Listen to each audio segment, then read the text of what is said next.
Büyük Türk Savaşı ya da diğer adıyla Kutsal İttifak Savaşı, 1683 yılında Osmanlı ordusunun Viyana önlerinde aldığı ağır bir yenilgiyle başladı.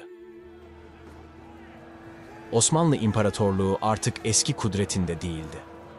Bir zamanlar 3 kıtaya hükmeden, Avrupa'nın kalbini titreten o büyük devlet artık yorgundu. Viyana bozgunu yalnızca bir kuşatmanın başarısızlığı değil, bir dönemin sona erişiydi. Ve bu kırılmanın ardından Avrupa sahnesinde dengeler tamamen değişti.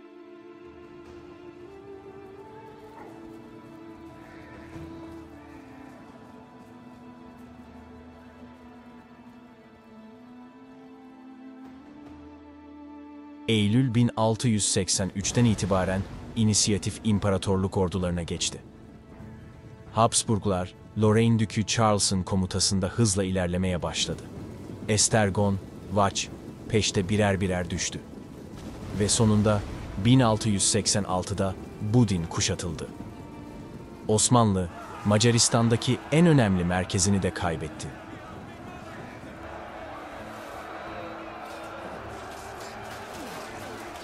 Viyana bozgununun ardından yalnızca cepheler değil, devletin iç yapısı da çatırdamaya başlamıştı.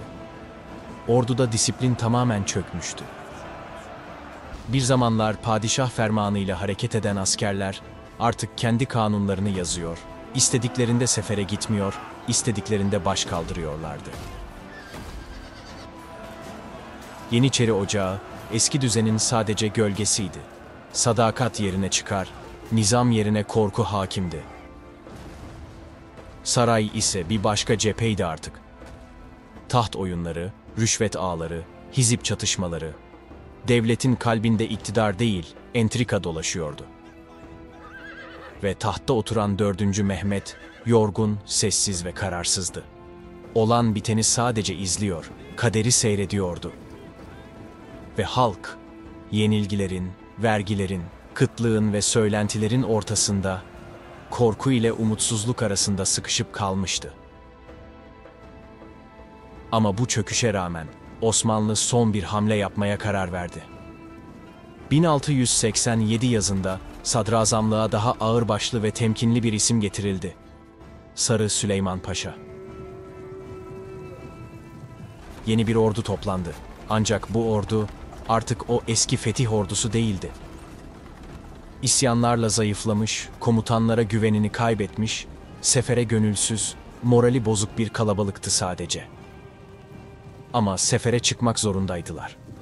Çünkü mesele artık yalnızca bir kale değil, bir bütün olarak Macaristan'dı.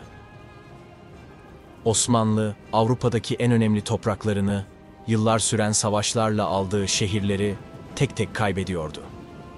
Ve şimdi, bunu durdurmak için Osmanlı son bir sefer düzenliyordu. Kader yeniden Macar topraklarında yazılacaktı. Ve tarih yine Mohaç Ovası'nda nefesini tutmuş bekliyordu.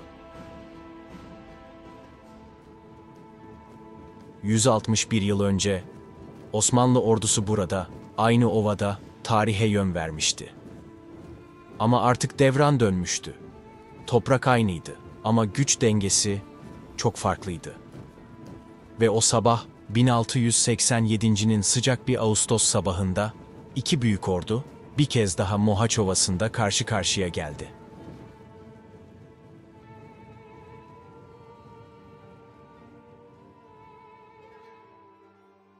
...1687 yılının 12 Ağustos sabahı, Mohaç Ovası bir kez daha bir imparatorluğun kaderine sahne olacaktı. Yüzyıllar önce bu topraklar Osmanlı'ya mutlak bir zafer kazandırmıştı. Şimdi ise tarih aynı meydanda yeni bir hesaplaşma yazıyordu. Bir zamanlar Macar Krallığı'nın silindiği bu düzlükte, Osmanlı artık yalnızca bir zafer için değil, çöküşü durdurmak için savaşıyordu. Osmanlı ordusu, Sadrazam Sarı Süleyman Paşa'nın komutasında dikkatle dizildi. Ordunun arkası, Drava Nehri ve bataklık arazilerle çevrelendi. Bu sadece savunma değil, psikolojik bir mesajdı aynı zamanda.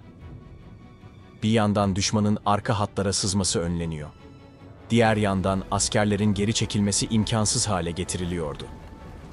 Sadrazamın askerlere mesajı netti: bu meydan ya alınacak ya da hep birlikte burada öleceğiz. Tarihte bu taktiğin başka örnekleri de vardı. Tarık bin Ziyad, Endülüs topraklarına çıktığında arkasındaki gemileri yaktırmıştı. Bu hadise askerlere kaçmak yok, ya zafer ya son mesajını veriyordu. Sarı Süleyman Paşa da şimdi benzer bir iradeyle hareket ediyordu. Ancak bu strateji kazanılamayan bir savaşta tam anlamıyla bir felakete dönüşebilirdi. Bataklık yumuşaktı. Geri çekilmeye çalışan birlikler sıkışabilir, atlar çamura saplanabilirdi. Ve bu bir ordunun sonunu getirebilirdi. Osmanlı sırtını bataklığa yaslamıştı. Ya önüne yürüyecek ya da oracıkta yok olacaktı.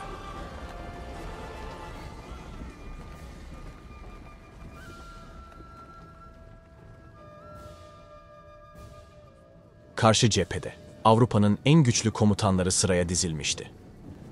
Prens Eugene, Bavyera Dükü Maximilian Emmanuel ve Lorraine Dükü Charles, disiplinli, donanımlı ve savaşın her safhasına hazırlıklı bir orduyla mevzilenmişti.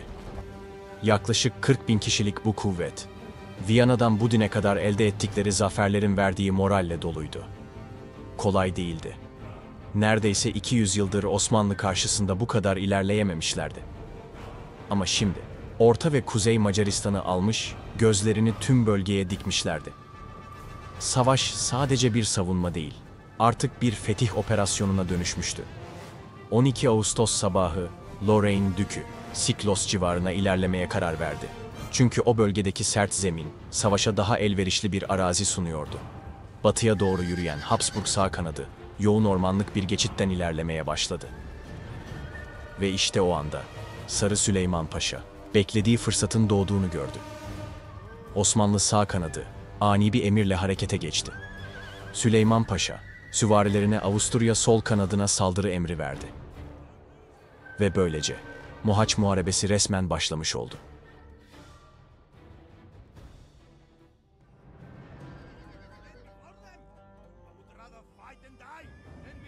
Sipahiler dört nala ileri atıldı. Hilal taktiğine uygun şekilde açıldılar. Adeta bir yelpaze gibi Avusturya'nın sol kanadına doğru yayıldılar. Osmanlı süvarisi, asırlardır düşmanı kuşatıp dağıtmak için yetiştiriliyordu. Hız, çeviklik ve ani baskın. Sipahiler düşmanın arkasına sarkar, düzeni bozar, çözülmeyi başlatırlardı. Ama bu kez karşılarında alışılmış bir ordu yoktu. Barut çağı başlamış, savaşın dili değişmişti.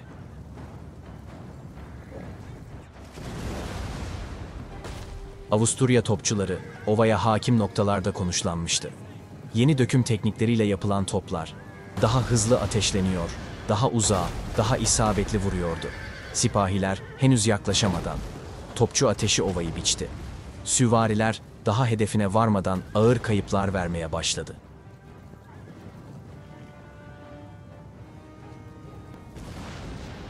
Topçuların gerisinde ise flintlock, tüfekli piyadeler konuşlanmıştı. 3 sıra halinde dizilmişlerdi. Öndekiler diz çöküyor, ortadakiler nişan alıyor, arkadakiler tüfekleri dolduruyordu. Bu sistem kesintisiz bir ateş hattı yaratıyordu. Osmanlı'nın klasik süvari hücumu bu barut duvarı karşısında duraksadı. İlk hatlara bile ulaşamadan kırıldı. Savaşın dili artık başkaydı. Ve Osmanlı bu yeni dili henüz öğrenememişti.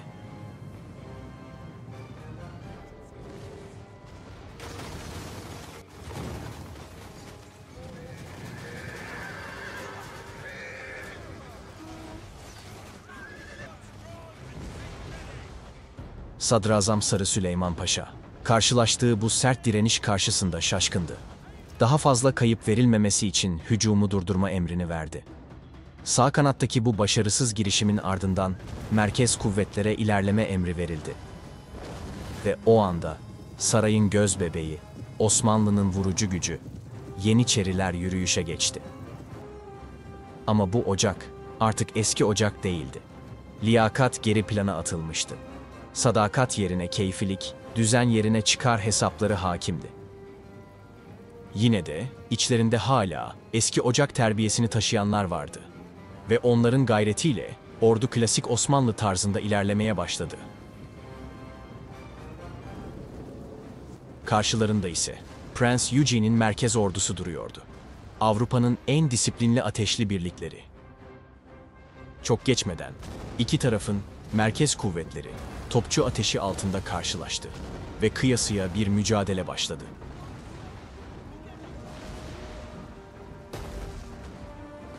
Kurşunlar havada uçuşuyor, saflardaki askerler birer birer toprağa düşüyordu.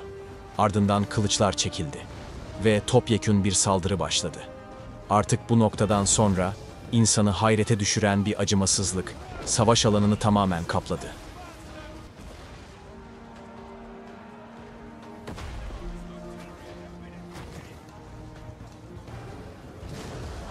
Çatışmaların şiddeti arttıkça Osmanlı merkez ordusu Habsburg savunmasını kıramadı. Savaş bir çıkmaza girmişti. Yeniçeri safları hareketsizdi. İleri gidemiyor, geri de çekilemiyorlardı. İşte tam bu anda Osmanlı ordusundaki disiplinsizlik belirginleşmeye başladı. Bazı birlikler düzensiz şekilde geri çekilmeye, bazıları ise ileri atılmaya çalıştı. Bu kararsızlık diğer cepheleri de sarstı.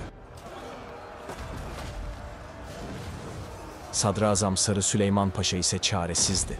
Planladığı tüm hamleler sonuçsuz kalmıştı. Topçular susturulamamış, piyade hattı kırılamamıştı, emir zinciri kopmuş ve ordu pamuk ipliğine bağlı bir düzende çatışıyordu.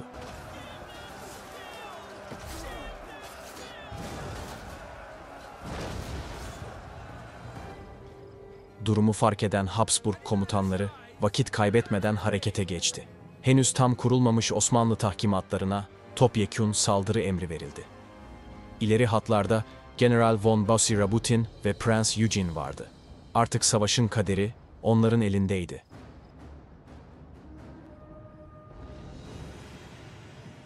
Zaten iyice gevşemiş olan Osmanlı merkez hattı bu ani baskınla paniğe kapıldı. Ardından bazı askerler geri çekilmeye başladı. Oysa geri çekilme ancak disiplinli bir orduyla mümkündü. Ama Osmanlı ordusu artık bunu yitirmişti. Ve o geri çekilme kısa sürede bir kaçışa dönüştü. Bu kaçış mevzide kalanlara da savaşın kaybedildiğini düşündürdü. Ve çok geçmeden ordu tamamen dağıldı. Mohaç Ovası artık bir savaş meydanı değil, bir kaçış alanına dönüşmüştü. Osmanlı ordusu, sırtını Drava bataklığına dayadığından canını kurtarmak isteyen askerler nehre doğru yöneldi. Ancak birçoğu bataklıklarda şehit oldu. 10.000'den fazla Osmanlı askeri hayatını kaybetti. Toplar, cephaneler, erzak hepsi kaybedildi. Sadrazamın görkemli çadırı ve 160 Osmanlı sancağı Avusturya'nın eline geçti. Habsburglar sadece bir zafer kazanmadı, tarihi bir mesaj da verdi. Macaristan'daki 200 yıllık Osmanlı üstünlüğü Mohaç Ovası'nda sona ermişti artık. Savaştan sonra Sadrazam Sarı Süleyman Paşa kendi askerlerinden korkarak komutayı terk etti. Önce Belgrad'a, ardından İstanbul'a kaçtı. Ama bu kaçış onu kurtaramadı.